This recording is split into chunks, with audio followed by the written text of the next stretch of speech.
Bonjour.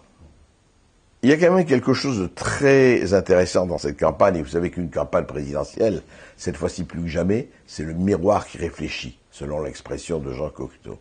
C'est-à-dire, ça reflète vraiment ce qui se passe en France. Or, si tout le monde est d'accord pour parler d'économie, avec toutes les nuances de Marine Le Pen qui veut sortir de l'euro et de l'Europe, jusqu'à Jean-Luc Mélenchon qui veut tout prendre après 300 000, qu'ils s'en aillent tous et qu'ils payent tous, en passant par François Hollande pour un programme de centre-gauche et Nicolas Sarkozy pour un programme de centre-droit avec du travail, etc., etc., eh bien, le malaise est beaucoup plus sensible sur le plan culturel. Et quand je parle de culturel, au sens très large du terme.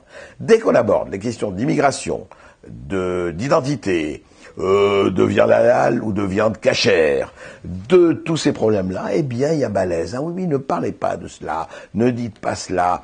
Là, vous êtes raciste. Là, vous stigmatisez. C'est tout de suite l'extraordinaire police de la pensée exerçant ses pouvoirs en France depuis 20 ans qui interdit de parler, et c'est ce qui fait le malaise dans la civilisation dont parlait Freud, et le malaise dans la société française.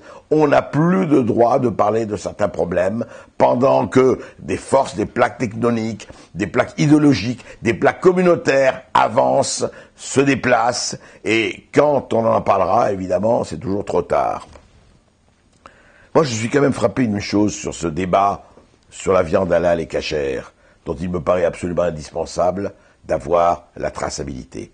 Mais je voudrais poser une question à toute cette France soi-disant laïque, dont le silence est assourdissant, à tous ces gens soi-disant démocrates, qui disent oui, ne parlons pas de cela, et qui font les autruches, qui se mettent la tête, le corps et tout le reste dans le sable. Mais la seule question que je voudrais poser, c'est celle-ci.